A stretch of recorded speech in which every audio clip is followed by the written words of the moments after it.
Trabajo de investigación de la influenza. La influenza es la más frecuente enfermedad respiratoria, que se caracteriza por ser altamente contagiosa y causante de epidemias y pandemias. Afecta a todos los grupos etarios y puede recurrir en un individuo durante su vida. Se conoce su presencia desde la antigüedad y es motivo de frecuentes consultas ambulatorias durante el invierno y de ingreso a los centros hospitalarios, en especial de la población mayor de 65 años. Su cuadro clínico es variado y se ha demostrado que la vacunación anual con virus inactivado es el método más eficaz en reducir el impacto de esta enfermedad. A pesar de las medidas implementadas, aún causa gran morbilidad en el mundo. La Secretaría de Salud Pública describe el virus de la influenza como una enfermedad aguda de las vías respiratorias, curable y controlable, si se recibe atención médica oportuna y los cuidados necesarios en casa. En su libro Enfermedades infecciosas, el Dr. Omar Palmieri describe la influenza como una enfermedad viral de carácter zoonótico, epidémica y pandémica, de transmisión rápida, que se caracteriza por la aparición de hipertermia y mialgias, con compromiso de las vías respiratorias de intensidad variable. Su agente causal es el virus de la influenza. De los que se conocen existen tres tipos. Tenemos el tipo A, B y C, que estos tres van a pertenecer a la familia Orthomyxovirus. Tenemos que en el tipo A, va a tender a circular por diversos reservorios biológicos, tales como son el hombre, los cerdos y las aves.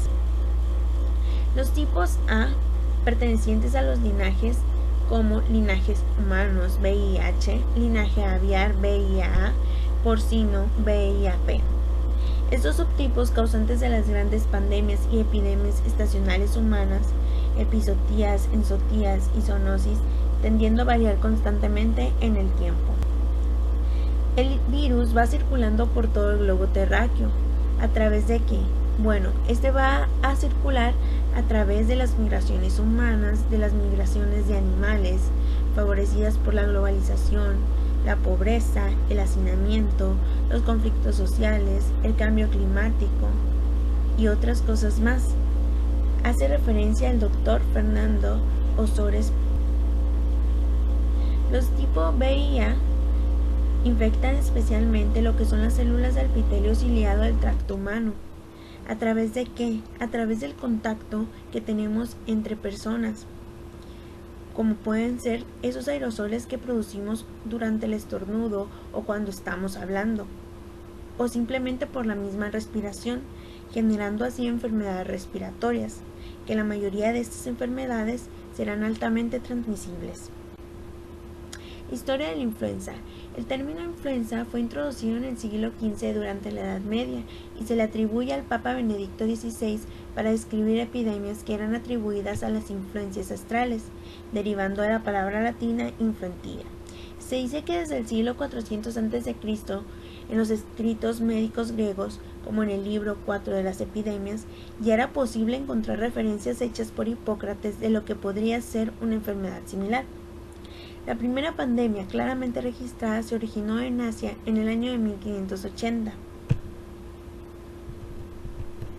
La primera evidencia fehacientemente registrada ocurrió el 11 de marzo de 1918 en el Fuerte Raleigh, estado de Kansas, Estados Unidos.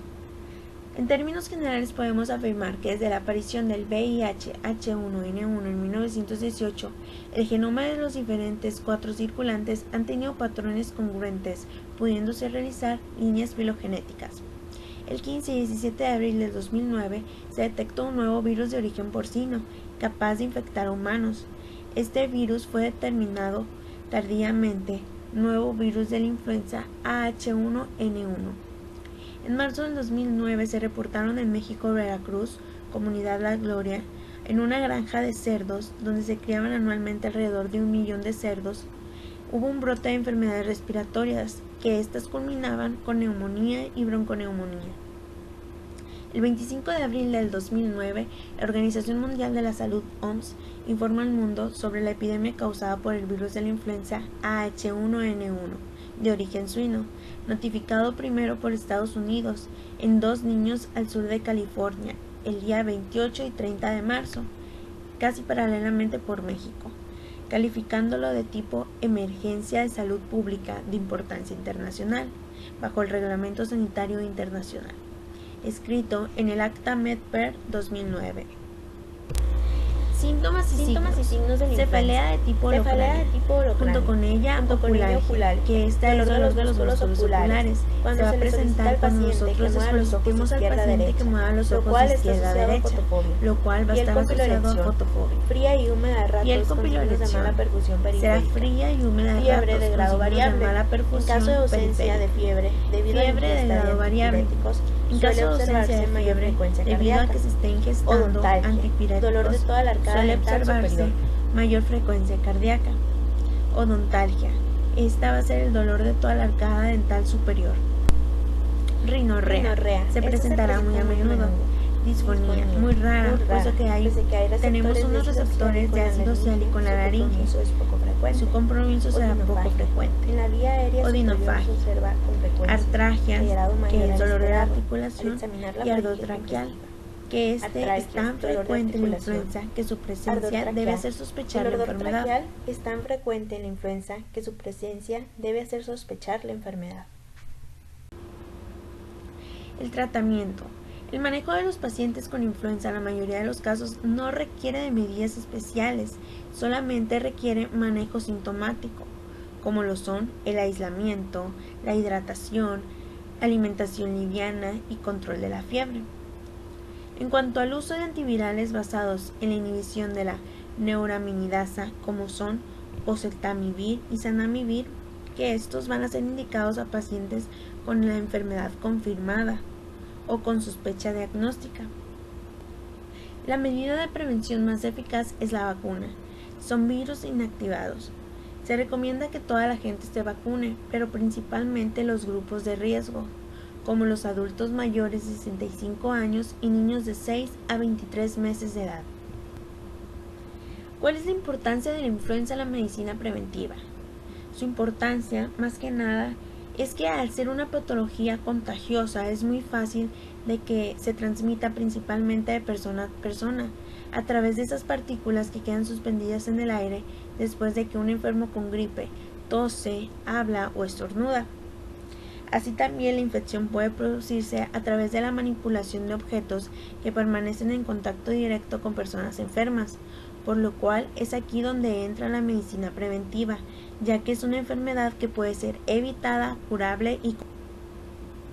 El trabajo de la medicina preventiva, primero que nada, va a ser evitar que aparezca la enfermedad, mostrando con claridad cuáles son los peligros, así como también saber transmitir ese impulso necesario para que exista un cambio a quienes desarrollen actividades que impliquen un riesgo para su salud y sus medidas de prevención. Se dice que al no educar para la prevención, se pierde una oportunidad y hay que comenzar a tratar con la enfermedad. Dr. Daniel Estambul. Prevención desde la medicina preventiva. Tenemos que las medidas desde la medicina preventiva son las siguientes. 1. Promoción de la salud. 2. Campañas de vacunación. 3. Lavarse las manos frecuentemente con agua y con jabón. Al llegar de la calle, periódicamente durante el día, después de tocar áreas de uso común, después de ir al baño y antes de comer. 4. Al toser o estornudar, cubrirse la nariz y boca con pañuelos desechables o con el ángulo interno del codo. O bien, si es necesario escupir, hacerlo en un pañuelo desechable, tirarlo a la basura y lavarse las manos, pero nunca escupir en el suelo. 5. Mantener la higiene adecuada del entorno, como casa, oficinas, centros de reuniones, etc., ventilados y permitiendo la entrada de la luz del sol. 6. Limpiar superficies y objetos de uso frecuente. Y 7. Quedarse en casa cuando se tiene padecimientos respiratorios y acudir al médico si se presenta alguno de los síntomas ya mencionados. Prevención desde la medicina preventiva. Las medidas desde la medicina preventiva son las siguientes. 1. Promoción a la salud. 2. Campaña de vacunación. 3. Lavarse las manos frecuentemente con agua y con jabón, al llegar de la calle, periódicamente durante el día, después de tocar áreas de uso común, después de ir al baño y antes de comer. 4. Al toser o estornudar, cubrirse la nariz y boca con pañuelos desechables, o con el ángulo interno del codo.